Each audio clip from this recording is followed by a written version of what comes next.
This martyr did not die in vain, because here in this town, a town in which he lost his life, there's now an African American mayor. This martyr did not die in vain.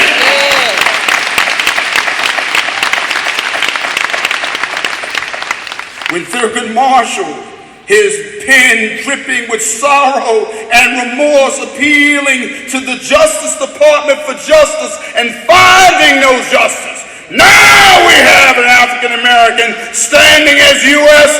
attorney, or let's say the district attorney for this district. Right here, this martyr did not die in vain.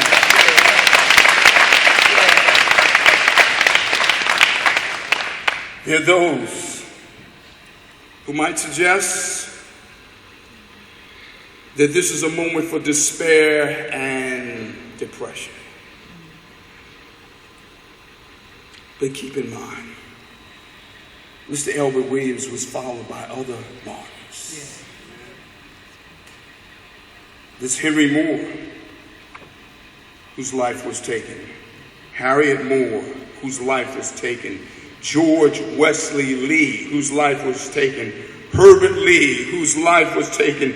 Medgar Wiley Evers, whose life was taken. Miss Viola Gregg Luzo, whose life was taken. But these martyrs did not die in vain. Why? Because their blood and sweat and tears anointed the Voting Rights Act under which we vote today. Their lives were not taken in vain.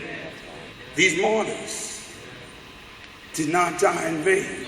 The Civil Rights Act was passed as a consequence of their sacrifice. These martyrs did not die in vain. The Fair Housing Act was passed as a consequence of their sacrifice. These martyrs did not die in vain. All the civil rights laws that we live under today are a consequence of their sacrifice, a consequence of their dedication, a consequence of their membership, a consequence of all they did that we might have all that we have.